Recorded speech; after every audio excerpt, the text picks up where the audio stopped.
AD dengan NPM 022722111016, kelas 4B, semester 4, Fakultas Ekonomi dan Bisnis, Program Studi Akuntansi, Universitas Hairul Ternate, dengan mata kuliah metode penelitian yang mana diampu oleh Pak Dr. Suwito SE, MSI, AK, CSRS, CSRA. Di video kali ini saya akan membahas tentang analisis konten. Yang perlu teman-teman ketahui bahwa apa sih itu analisis konten?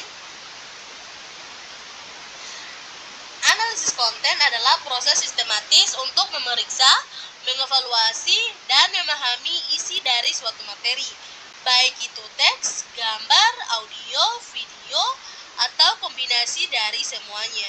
Tujuan dari analisis konten dapat bervariasi tergantung pada konteksnya. Tetapi secara umum melibatkan beberapa langkah dasar seperti berikut ini. Yang pertama yaitu penentuan tujuan analisis. Menentukan mengapa analisis tersebut dilakukan dan apa yang ingin dicapai melalui analisis konten tersebut. Tujuan bisa berupa pemahaman tentang tren, identifikasi pola, atau evaluasi terhadap suatu aspek. Yang kedua yaitu pemilihan konteks. Memilih materi yang akan dianalisis ini bisa berupa teks dari artikel, buku, atau situs web, gambar, video, atau data audio. Yang ketiga yaitu pemahaman konteks. Memahami konteks di mana konten tersebut diciptakan dan di mana akan digunakan. Ini melibatkan memahami audiens, penyaji, tujuan komunikasi, dan konteks sosial, budaya, atau politik. Yang keempat yaitu identifikasi unsur-unsur penting. Mengidentifikasi elemen-elemen penting dalam konten yang relevan dengan tujuan analisis. Ini bisa mencakup kata kunci, topik, tema, atau pola tertentu. Yang kelima yaitu evaluasi dan interpretasi. Menganalisis konten untuk mengevaluasi signifikansi dan implikasinya terhadap tujuan analisis. Ini melibatkan interpretasi terhadap data yang ditemukan, menghubungkan antara satu elemen dengan yang lain, dan membuat kesimpulan yang relevan. Yang keenam yaitu pelaporan hasil, menyajikan temuan dari analisis dalam bentuk yang jelas dan relevan. Ini bisa berupa laporan tertulis, presentasi, atau visualisasi data. Analisis konten digunakan dalam berbagai bidang, termasuk riset akademis, pemasaran, media sosial, dan pemantauan media. Ini dapat membantu organisasi atau individu untuk memahami tren preferensi. Yang berikut yaitu metode analisis konten. Metode analisis konten tersebut ada beberapa analisis konten. Yang pertama yaitu analisis konten kualitatif. Metode ini fokus pada pemahaman mendalam terhadap makna dan konteks di balik isi suatu materi.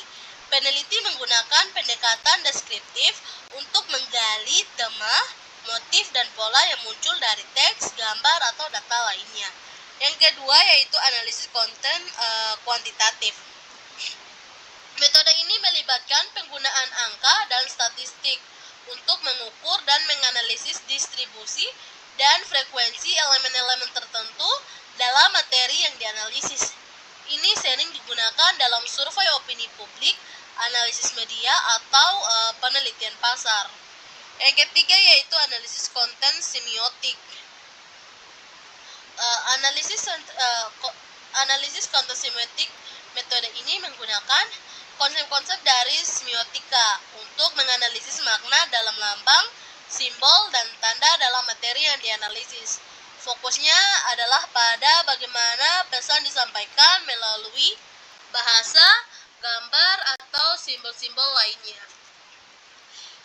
Yang keempat yaitu analisis sentimen.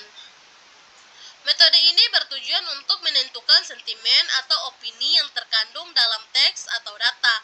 Ini sering digunakan dalam analisis media sosial atau survei online untuk memahami pendapatan dan respon terhadap suatu topik atau merek.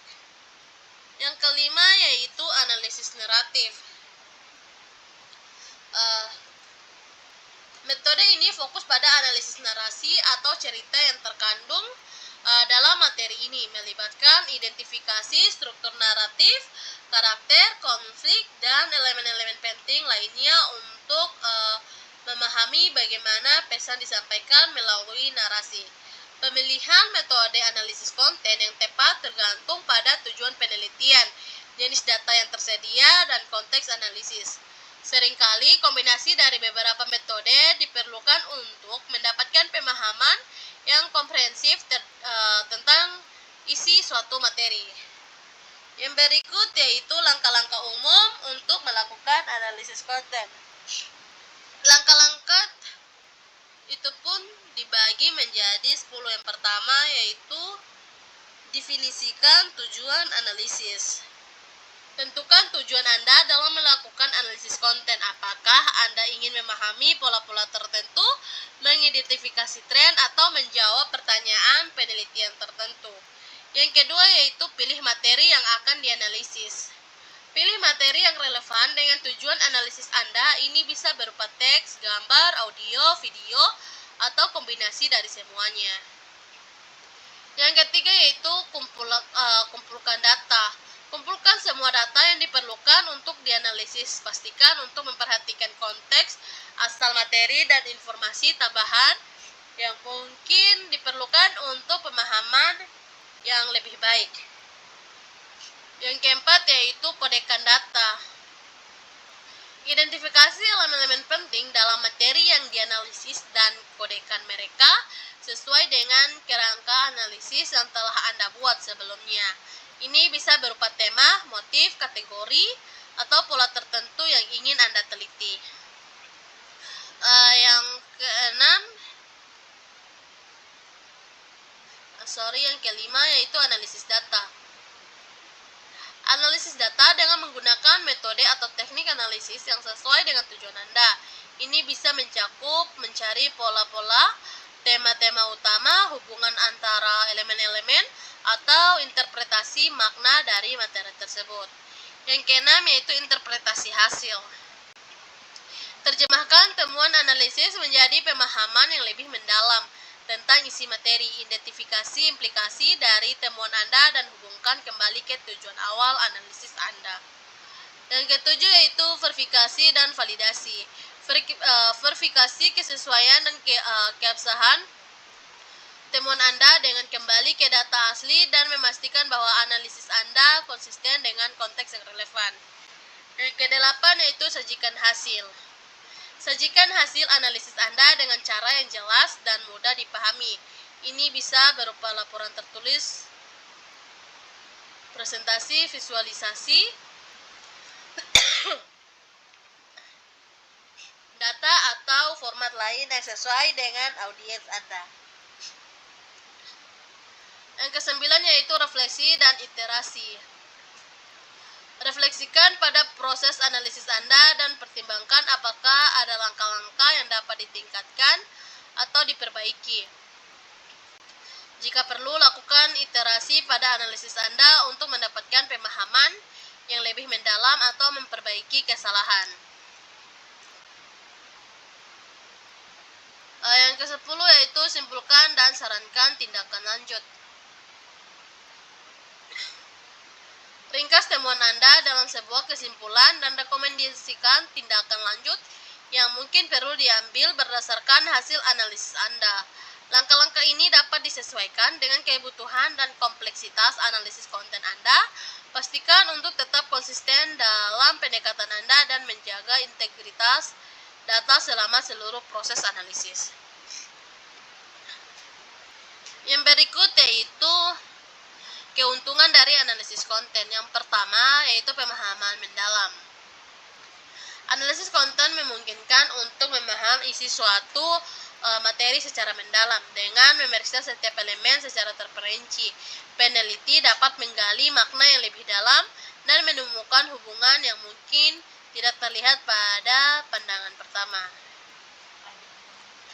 Yang kedua yaitu mendukung pengambilan keputusan. Temuan dari analisis konten dapat memberikan wawasan yang berharga untuk mengambil pengambilan keputusan yang lebih baik. baik itu tujuan riset, pengembangan produk, atau pengambilan keputusan strategis.